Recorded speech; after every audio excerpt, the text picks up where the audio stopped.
Emily, she said, tapping the forged document. This wasn't a mistake. This was orchestrated.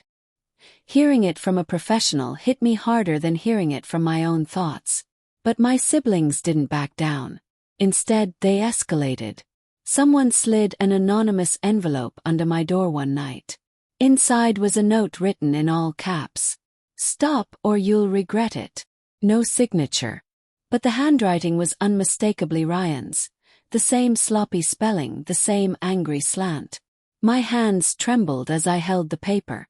Dana took one look at it the next day and sighed. Intimidation. We'll document it. Don't respond. But it wasn't the threat itself that haunted me. It was the realization that my own brother wanted to scare me into silence. That night, I slept with the hallway light on, because betrayal in daylight was painful, but betrayal in darkness was terrifying. I gathered every document, every email, every lie. If they wanted war, they chose the wrong opponent. The courtroom was thick with tension. Haley sat stiff and polished. Ryan rolled his eyes like this was a waste of his time. The judge studied the forged will. Judge. This signature is traced. The dates do not align. My lawyer. And the witnesses listed do not exist. Haley's calm facade shattered. Ryan muttered curses under his breath. Then the truth spilled out. Ryan. Mom always favored her. We were invisible. Emily. You weren't invisible. You were irresponsible. The judge's voice snapped through the room. This is fraud. The verdict. The forged will was void. Mom's true will was restored. Everything transferred to me. Haley whispered as she brushed past. You destroyed this family. I answered softly. You destroyed it when you betrayed Mom. Winning didn't feel like victory. Felt like grief with sharper edges. Back in Mom's house, I restored the place slowly. Painted the walls. Opened the curtains. Planted sunflowers she always loved. Every evening I sit in her favorite chair and whisper, I hope I made you proud. Haley and Ryan vanished from my life. No apology. No reconciliation. Just silence. And strangely peace. I realized betrayal isn't loud. It's quiet decay. Happening in places you don't notice until it's too late. But healing is quiet too. Gentle. Steady. Green. A few evenings later, I stood alone in the backyard. The breeze brushing through the tall sunflowers that had finally begun to bloom. Their golden faces tilted toward the setting sun, warm and steady. In my hand, I held the last letter Mom ever wrote me. A birthday card she never got to finish. The ink faded, the lines incomplete. I read it again. I'm proud of who you're becoming. The words glowed in the soft orange light. I buried the letter in the soil beneath the tallest sunflower. A quiet promise that her love would grow roots here, long after this chaos faded.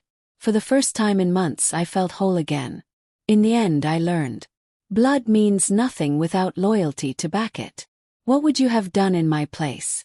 The moment I saw my siblings holding the forged will that erased everything my mother left me, my world split in half. They assumed I'd stay silent, but they didn't know I had the real will hidden in my jacket. My name is Emily Hart, and I'm speaking from my mother's quiet, lavender-scented living room. Still untouched, still holding echoes of her voice. Growing up, I believed my siblings and I were unbreakable. Haley, the strict leader. Ryan, the golden child. Me, the one who kept the peace. But families change. Especially when illness moves in. When Mom got sick, I moved into her house to care for her. Haley buried herself in work. Ryan floated in and out when guilt tugged at him. Mom would whisper late at night, "Don't let them push you around, Em." I didn't understand, until she died. After the funeral, Haley insisted she and Ryan would handle the will. They began selling Mom's belongings quietly. Her jewelry vanished.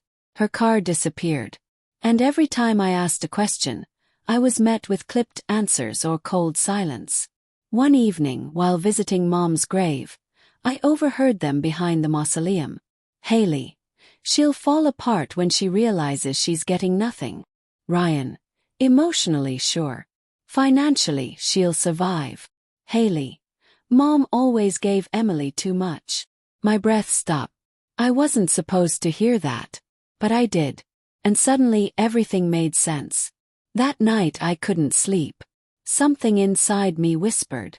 In the sleepless hours that followed, I kept replaying every memory of us as children.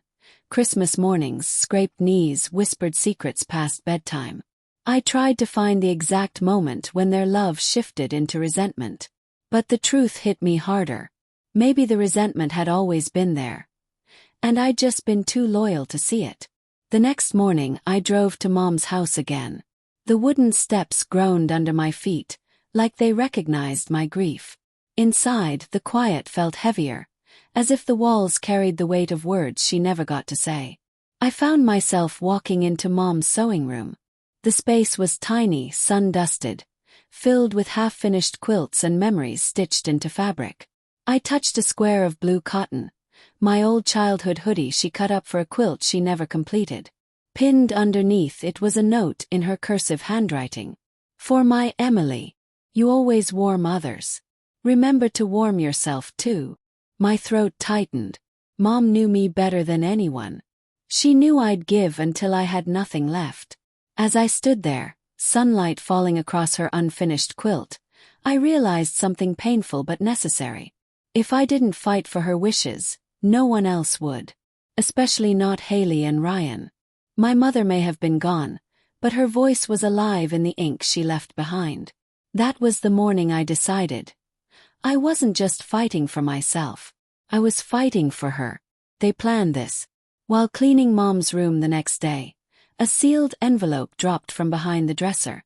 Her handwriting. Name. Inside was the real will. Mom left the house, savings, and retirement to me, because I had cared for her. Her words. You gave me your time, your life, and your heart. Cried, then rage took over. I drove straight to Haley's house. Emily. You forged Mom's will. Haley.